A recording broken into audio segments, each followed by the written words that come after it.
Halo guys, kita jumpa lagi di Parma Podcast. Yes, kali ini kita akan bahas topik yang very familiar lah. Anda bisa jumpa ini tiap hari, yaitu about pain.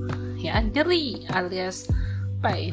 Pain di sini nyerinya yang kita maksud adalah nyeri secara fisik ya, yang disebabkan oleh penyakit atau karena injury. Pain ini perlu di treatment ya. Kenapa perlu di treatment? Karena dia itu bisa mempengaruhi quality of life atau kualitas hidup dari penderitanya ya. So, it's very important bagaimana kita memanage nyeri tersebut sehingga tidak mempengaruhi kita punya activity, kita punya pekerjaan setiap harinya. Jadi secara patofisiologi, pain itu dibagi menjadi dua. Yang pertama adalah nociceptive pain, yang kedua adalah pathophysiologic pain. Kalau nociceptive pain itu terjadi ketika saraf sensorik yang kita sebut sebagai nociceptor itu dia mengidentifikasi adanya kerusakan dari jaringan. Nah, jaringan yang rusak itu akan melepaskan berbagai macam zat. Misalnya prostaglandin, kemudian substance P, ada histamin juga, di mana semuanya itu akan menstimulasi nociceptor untuk mengirim impuls ke otak, di mana itu nanti akan menghasilkan rasa nyeri. Jadi umumnya nociceptive pain itu disebabkan oleh injury pada internal organ, atau kita sebutnya sebagai nyeri visceral, ataupun injury yang terjadi pada kulit, pada otot, kemudian tulang, sendi, atau ligamen, atau kita sebutnya sebagai nyeri somatik, atau nama kerennya adalah nyeri muskuloskeletal. Itu yang nyeri nociceptive ya. Yang kedua adalah pathophysiologic pain. Pathophysiologic pain itu berbeda daripada nociceptive pain, karena dia tidak berasal dari injury atau kerusakan dari jaringan, tetapi berdasarkan kerusakan dari sistem saraf. Nah, nama lainnya pathophysiologic pain ini adalah nyeri neuropati. Nah, berbagai macam sindroma nyeri itu biasanya kita sebut sebagai nyeri pathofisiologi. Misalnya fibromialgia, neuropati diabetes, kemudian nyeri kepala kronik, obat-obatan yang menyebabkan toksisitas. Nah, itu semua adalah bagian dari pathophysiologic pain. Yang kedua adalah bagaimana membedakan acute and chronic pain. Ini adalah penting ya, konsep ini. Kenapa? Karena beda nyeri, beda treatmentnya. Kalau kita bilang itu adalah nyeri akut, itu munculnya secara tiba-tiba dan biasanya nyerinya bersifat tajam. Umumnya ini berupa nyeri yang nociceptive ya. Misalnya terjadi fraktur, luka bakar, kemudian penyakit akut, adanya tindakan operasi, atau pada saat melahirkan. Nah, jadi painnya ini hanya sesaat aja atau lebih lama, dan biasanya ini bisa hilang nyerinya ketika penyebab nyerinya itu telah kita selesaikan. Kalau nyeri akut ini bisa menyebabkan anxiety dan gejala fisik, misalnya pasiennya berkeringat atau takikardia. Kalau nyeri akut ini tidak di treatment dengan baik, nah nanti akan bisa berkembang menjadi chronic pain atau nyeri kronik. Nyeri kronik itu adalah nyeri yang dia punya penyembuhannya itu lama ya, biasanya di atas 3 bulan. Tetapi di kondisi-kondisi tertentu kita bisa menemukan sebenarnya tidak ada injury yang terjadi. Bisa jadi tidak ada injury yang bisa terlihat ya. Misalnya kalau ada lower back pain, nah itu kan secara kelihatan mata itu nggak ada yang bisa dilihat gitu ya. Atau kita bisa lihat misalnya osteoartritis atau diabetes neuropati, itu lebih tidak terlihat lagi gitu ya. Kalau lower back pain itu mungkin masih bisa kita lihat mata, tapi kalau osteoartritis atau diabetes neuropati itu lebih sulit lagi ya untuk dilihat. OA ini ya sedikit menyinggung OA. OA ini adalah nyeri kronik yang disebabkan oleh adanya breakdown dari kartilago yang dia merupakan bantalan dari sendi. Jadi nanti sendinya terasa kaku, kemudian nyeri, kemudian ada bengkak. Nah, seperti itu. Chronic pain itu bisa kita klasifikasikan lagi menjadi nyeri akibat kanker atau nyeri bukan akibat kanker, di mana ini nanti juga akan menyebabkan perbedaan treatment. Kalau chronic pain itu tidak bisa kita manage dengan baik, akibatnya pasien bisa mengalami depresi atau gejala fisik, misalnya ototnya tegang dan juga dia selalu merasa kelelahan. Next, kita masuk ke treatment. Bagaimana treatmentnya? This is very interesting ya, bahwa nyeri itu sifatnya subjektif. Jadi nyeri itu diukur berdasarkan deskripsi yang disampaikan oleh pasien itu sendiri, berdasarkan juga observasi yang dilihat. Karena ambang batas nyeri tiap orang itu beda-beda ya. Pasien dengan chronic pain itu diminta untuk terus-menerus memantau dan mencatat bagaimana nyerinya berdasarkan tingkat nyeri atau level nyerinya, jenis nyerinya, atau kualitas nyerinya. Jenis nyeri itu seperti apa ya? Apakah rasa terbakar, merasa ditusuk ya, atau nyerinya melebar, tajam gitu ya, seperti itu. Jadi itu macam-macam deskripsi yang bisa digunakan oleh pasiennya. And kapan dia nyerinya merasa lebih better atau dia worse, kapan? Itu juga dicatat. Ini semuanya bisa membantu bagaimana kita memberikan treatment yang adekuat pada pasien. Kalau bicara masalah ukuran atau level nyeri, itu kita biasanya menggunakan skala nyeri. Skala nyeri biasanya yang paling sering adalah Wong-Baker scale yang ada gambar orang ya, emoticon itu ya. Mulai dari yang 0, yaitu dimana no hurt or no pain, sampai skala 10, dimana itu adalah the worst pain. Ketika pasien sudah menangis gitu ya, itu paling kanan skala 10. Kalau kita bekerja di rumah sakit dan kita ikut bekerja menangani pasien, it is important to assess the pain in patient. So, Anda harus kasih dia treatment ya, baik farmakologi atau non-farmakologi. Sekarang kita bicara masalah bagaimana memilih regimen analgesik. Kita harus pilih analgesik yang paling tepat. Nah, biasanya kita menggunakan skala atau tangga nyeri atau tangga analgesik lah, apapun yang menurut WHO itu kita menggunakan ladder scale ya, menggunakan anak tangga itu. Mulai dari lowest dose dan kita naikkan perlahan-lahan sampai dosis yang adekuat yang membuat pasien itu bebas nyeri. Kalau perlu, kita bisa menggunakan kombinasi obat dengan mekanisme kerja yang berbeda, atau dia yang efeknya aditif atau sinergistik yang kita bilang ya. Yang paling banyak digunakan untuk nyeri yang sedang atau ringan, itu adalah obat-obat analgesik non-opioid. Misalnya paracetamol atau obat antiinflamasi non-steroid.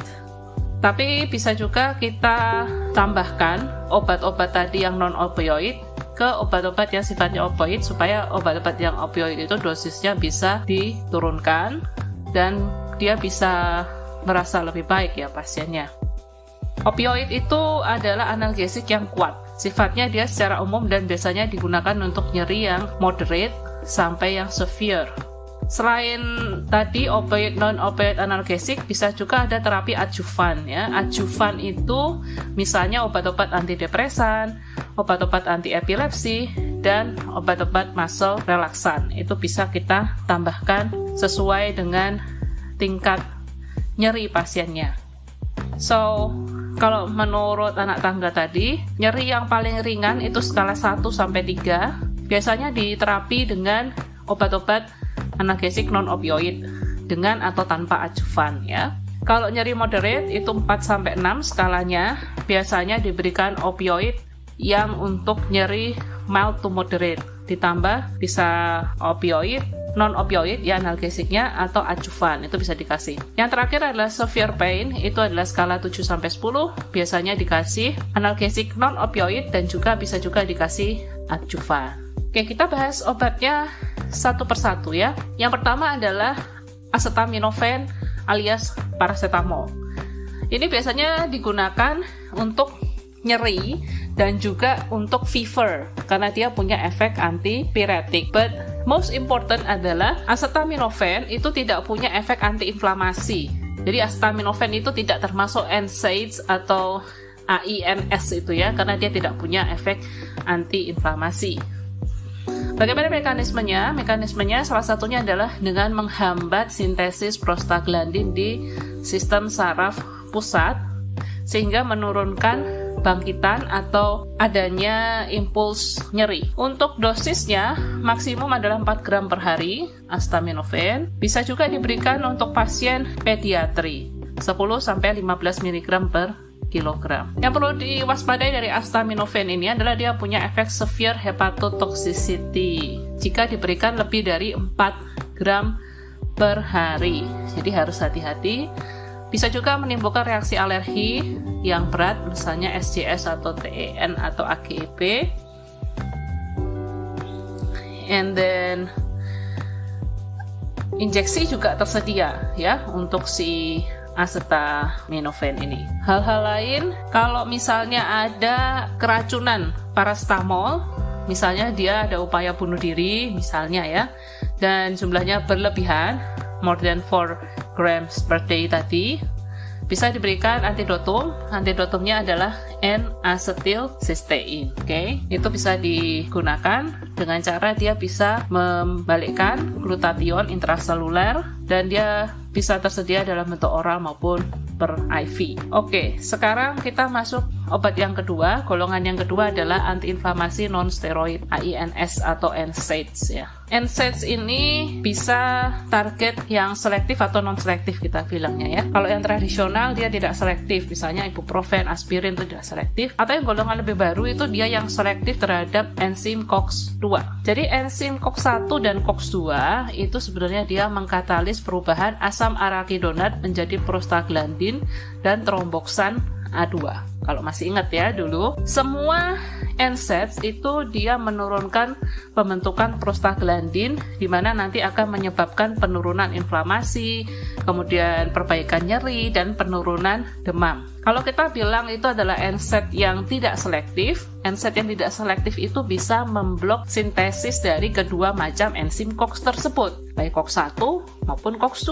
Sedangkan kita kalau bilang ini adalah suatu NSAID yang selektif, dia hanya memblok enzim COX-2 saja. Karena apa? Enzim COX-2 ini yang berperan besar untuk persepsi nyeri tadi. Sedangkan COX-1 ini terkait dengan proteksi dari mukosa lambung. Jadi kalau kita kasih obat yang spesifik terhadap COX-2, dia akan menurunkan GI risk dari penggunaan obat-obatan tersebut. Selain itu, ketika kita memblok COX-1, itu kita juga menurunkan produksi dari tromboksan A2.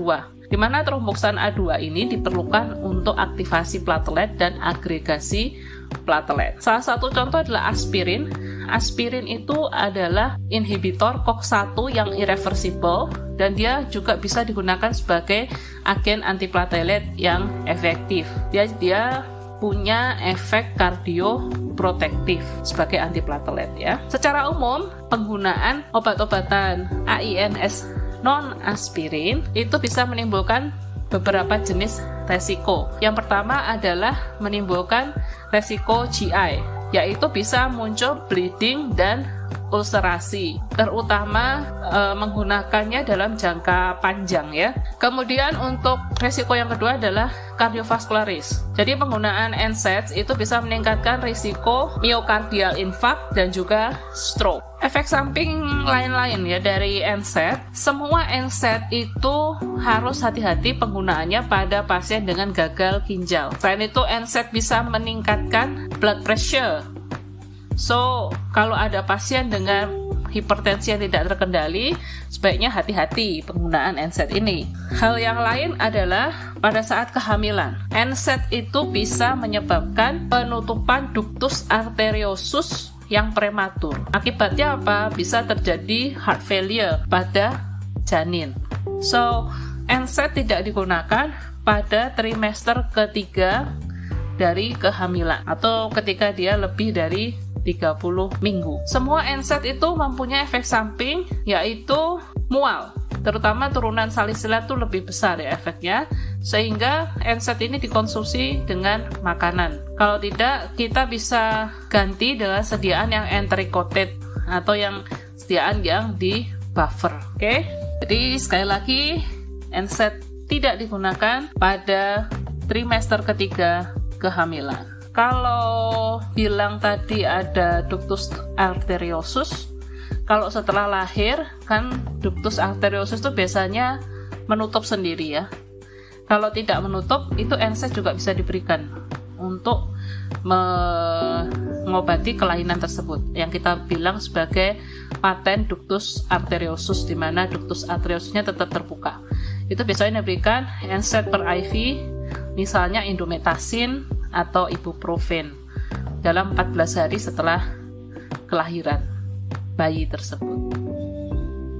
Oke, sekarang NSAID non aspirin, ada ibuprofen ya, ada indomethacin. Beberapa hal yang harus diwaspadai ya.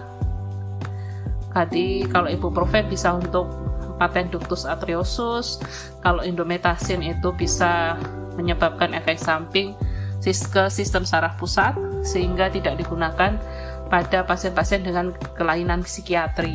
Ada naproxen. Naproxen ini bisa diberikan 2 kali sehari sehingga bisa meningkatkan kepatuhan terapi. Ada juga ketorolak. Ketorolak ini hanya untuk moderate to severe pain. Jadi pemberiannya kalau diberikan ke pasien itu tidak lebih dari 5 hari ya untuk ketorolak. Tidak diberikan untuk pasien dengan renal disease atau renal impairment. Itu hati-hati, ketorolak. Piroxicam juga GI toxicity-nya tinggi. Kemudian yang lain-lain, ini adalah obat-obat misalnya diclofenac. Diclofenac tidak diberikan pada wanita yang dia akan mengalami kehamilan ya. Diclofenac, kemudian kombinasinya bisa dengan berbagai macam obat-obatan. Obat-obat yang sedikit selektif terhadap COX-2 itu ada meloxicam, kemudian ada nabumeton atau etodolac. Ya, kalau di Indonesia mungkin yang familiar adalah meloxicam. Itu bisa selektif. Yang very selektif dan sering dipakai itu adalah celecoxib atau Celebrex nama dagangnya. Kalau celecoxib ini dia meningkatkan risiko untuk terjadinya myocardial infarct atau stroke, meskipun risiko GI-nya dia menurun, sehingga penggunaannya harus dibatasi, terutama kalau diberikan dosis tinggi dan durasi yang panjang pada pasien dengan penyakit kardiovaskular. Oke, ini yang harus hati-hati penggunaan celecoxib. Sekarang NSAID yang sifatnya adalah golongan salisilat, yaitu aspirin. Aspirin ini tadi sudah sebutkan bahwa aspirin punya efek kardioprotektif. Dosisnya ya antara 80 sampai 160 mg per hari. Aspirin tidak diberikan untuk anak-anak atau remaja dengan infeksi virus ya, karena ada resiko terjadinya Ray's syndrome. Misalnya pasiennya nanti terjadi somnolen, kemudian letargi, ya itu hati-hati. Jadi tidak diberikan pada anak-anak dan remaja, itu diingat-ingat. Dia bisa menyebabkan dyspepsia, heartburn, kemudian bleeding, karena tadi dia double effect itu tadi. Untuk mengurangi nausea yang bisa muncul, kita berikan bersama dengan makanan. Bisa juga kita berikan PPI untuk melindungi usus ya, pada secara umum itu kita gunakan. Kenapa? Nah, untuk mengurangi tadi efek samping dari penggunaan salisilatnya. Tapi kalau PPI-nya juga digunakan secara kronik terus-menerus, itu ada resiko penurunan densitas tulang dan peningkatan infeksi sekunder. Jadi harus dipertimbangkan keuntungannya, apakah harus dikasih PPI atau tidak. Kalau terjadi overdosis salisilat, itu bisa muncul gejala misalnya adalah tinnitus. Sediaan yang OTC salisilat ini bisa juga berupa metil salisilat ya. Salisilat di dalam koyo ya, seperti itu juga ada. Interaksi yang perlu diperhatikan adalah hati-hati jika NSAID ini digunakan secara bersama-sama. Misalnya pasien itu menggunakan aspirin dosis rendah dan juga digunakan ibuprofen untuk nyeri. Nah, ini harus diberikan jarak. Jadi misalnya aspirinnya diminum 1 jam sebelum atau 8 jam setelah pemberian ibuprofen. NSAID ini juga bisa meningkatkan kadar dari litium, sehingga kita perlu hati-hati. Oke, itu tadi semua yang non-opioid ya. Sekarang kita masuk ke analgesik yang opioid. Obat-obatan opioid itu dia berinteraksi dengan berbagai macam cara dengan berbagai tipe reseptor opioid. Reseptor yang terkenal itu adalah reseptor mu atau mu ya, kappa dan juga delta. Opioid itu adalah agonis reseptor mu pada sistem saraf pusat sehingga bisa menyebabkan nyeri yang mereda, tapi juga menimbulkan euforia dan juga depresi napas. Agen ini atau obat ini biasanya kita gunakan untuk melakukan terapi untuk nyeri tingkat sedang sampai berat. Yang perlu diperhatikan pada penggunaan analgesik opioid adalah kemungkinan terjadi adiksi, kemudian penyalahgunaan dari obat-obatan tersebut, di mana bisa jadi overdosis dan bahkan kematian. Bisa terjadi depresi napas juga.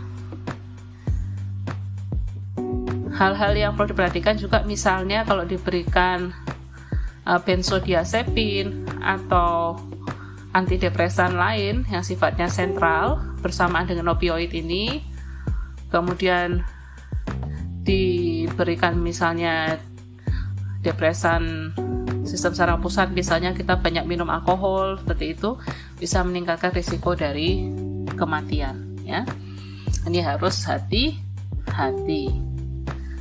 Tidak boleh digunakan pada anak-anak atau seminah mungkin ya. Jadi dihindari ya, karena kalau overdosis pada anak-anak bisa fatal. Oke, ini yang harus kita perhatikan. Ada dependensi fisiknya, jadi dia harus diturunkannya secara perlahan-lahan.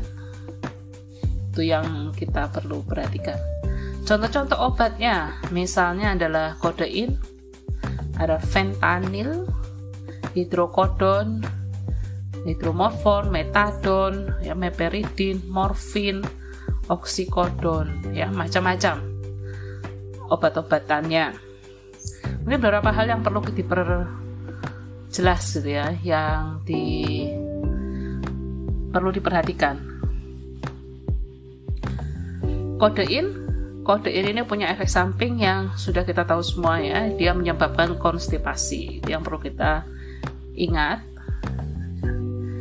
Kemudian fentanyl, kalau fentanyl ini adalah inhibitor CYP3A4 yang perlu kita tahu, tidak digunakan oleh pasien yang belum pernah menggunakan opioid sama sekali. Jadi dia hanya untuk chronic pain, yang misalnya dia sudah pakai morfin, nah paling nggak 7 hari dia dapat morfin, nanti kita ganti sebagai fentanyl patch, bisa diberikan ya. So next, hidrokodon juga CYP3A4 inhibitor. Itu yang perlu digarisbawahi. Kemudian metadon. Metadon itu bisa menyebabkan QT, prolongation, dan aritmia. Aritmianya yaitu TDP ya. Hati-hati pada penggunaan metadon. Metadon juga bisa menyebabkan disfungsi seksual karena penurunan kadar testosteron di dalam darah. Oke, beberapa hal yang harus diperhatikan. Mari kita lihat lebih jauh lagi. Ini adalah konversi dosis. Oke, konversi dosis. Dosis yang paling benar untuk pasien adalah dosis yang paling rendah yang bisa menyebabkan rasa nyeri itu menghilang.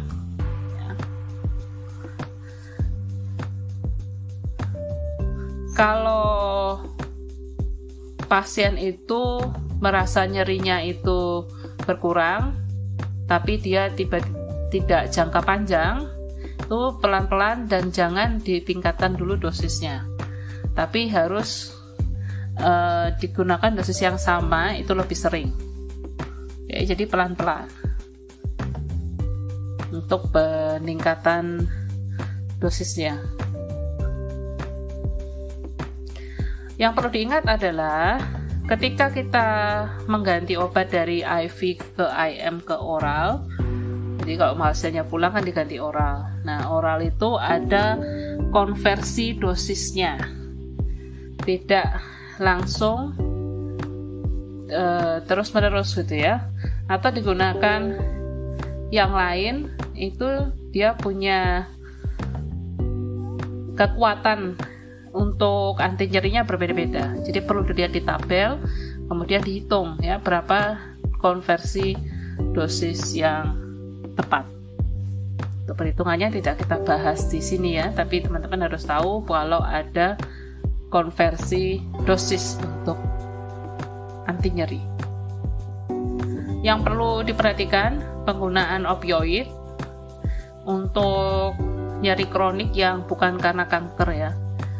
Jadi diingat bahwa opioid ini bukan terapi lini pertama, dan kita tujuannya bukan no pain, tapi low pain. Kita punya prinsip yaitu start low and go slow. Kalau bisa dikasih obat kedua untuk menurunkan dosis opioid ini. Ingat, benzodiazepin sebaiknya dihindari sebisa mungkin karena dia banyak interaksi sampingnya. Kalau alergi itu sebenarnya jarang terjadi. Kalau misalnya efek samping yang lain seperti konstipasi, jadi pada sebenarnya adalah semua obat-obat opioid ini bisa menimbulkan konstipasi. Kenapa? Karena dia menurunkan gerakan peristaltik di GI tract.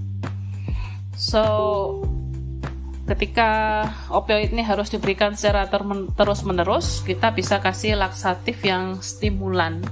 Misalnya, yang paling mudah adalah sena, daun sena ya, atau kita berikan stool softener.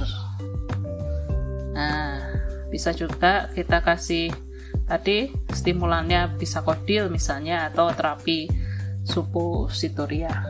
Oke, itu beberapa hal ya yang harus diwaspadai pada penggunaan opioid. Sekarang analgesik yang dia bekerjanya secara sentral. Yang terkenal itu ada tramadol. Ya. Tramadol ini adalah agonis reseptor mu opioid, dan dia adalah penghambat reuptake norepinefrin. Tramadol juga dapat menghambat reuptake dari serotonin ya. Jadi dia bisa menyebabkan serotonin syndrome karena efeknya tadi mirip seperti SSRI. Oke, tramadol sudah secara sentral ya.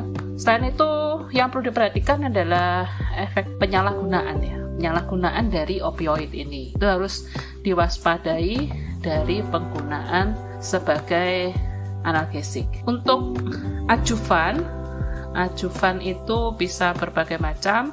Biasanya digunakan untuk nyeri neuropati. Jadi perlu ditambahkan obat-obatan yang lain. Misalnya diberikan trisiklik antidepresan atau SNRI atau SSRI. Nah, itu bisa alleviate the pain. Kalau painnya adalah sifatnya neuropati. Kalau yang lain-lain biasanya adalah gabapentin atau pregabalin. Ini bisa digunakan untuk nyeri neuropati. Lainnya bisa juga karbamazepin. Nah, itu juga bisa digunakan untuk nyeri neuropati. Yang kita bicara yang sering aja ya, misalnya juga amitriptilin, ya, duloxetin itu juga bisa diberikan. Kalau yang topikal bisa jadi kita berikan lidocain, patch, kemudian capsaicin, metilsalisilat. Itu bisa kita berikan. Oke, itu adalah hal-hal yang perlu kita perhatikan pada saat kita melakukan manajemen nyeri kepada pasien. Mudah-mudahan informasi ini bisa bermanfaat untuk teman-teman yang masih baru pertama kali belajar bagaimana melakukan tata laksana nyeri. Untuk selengkapnya, teman-teman bisa membaca buku farmakologi atau farmakoterapi yang terkait. Sampai jumpa di podcast berikutnya dengan topik yang berbeda. Bye-bye.